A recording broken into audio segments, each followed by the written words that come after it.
అందరికీ నమస్కారం అండి. మామిడి చెట్టు అనగానే మనకు గుర్తొచ్చేది ఆవకాయ, మామిడి పండే కదండి. నేను పుస్తకాల్లో నేర్చుకున్న ఒక పాఠం మీకు చెప్పనా?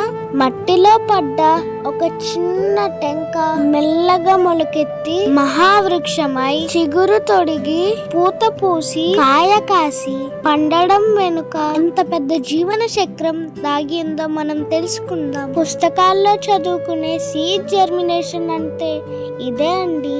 ఒక చిన్న గింజలో ఇంత పెద్ద వృక్షము దాచిన ఆ దేవుడు ఎంత గొప్పవాడో కదా.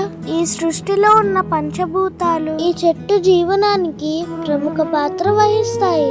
ఆకాశము నుండి పడే వర్షపు నీళ్లు, భూమి నుండి లభించే ఖనిజాలు వేర్ల ద్వారా చెట్టు పైకి పీల్చుకుంటుంది. దీనినే కిరణజన్య సంయోగ క్రియ అంటారు. గాలిలో కార్బన్ డైఆక్సైడ్ పీల్చుకుని మనకు ఆక్సిజన్ ఇస్తుంది. ఉదయించే సూర్యుడి నుంచి వచ్చే కిరణాలు పడటం వలన గ్లూకోజ్ అనే ఆహారాన్ని తయారు చేసుకుంటాయి. అలా పెరిగిన చెట్టు వసంతకాలంలో పూత పూసి తొడిగి ఆవకాయ పచ్చడికి ఆకుపచ్చని కాయలిస్తుందండి.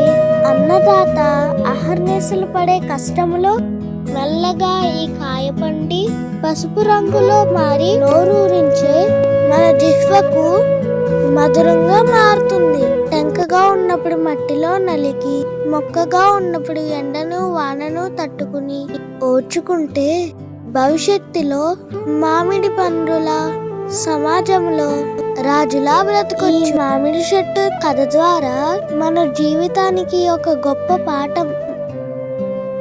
ఈ మామిడి చెట్టు జీవిత సత్యాన్ని చూస్తే అనేకమైన పాఠాలు మనం నేర్చుకోవచ్చు.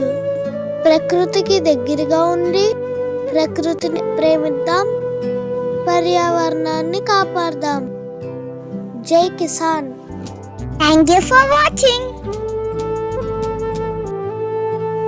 Save tree, save life.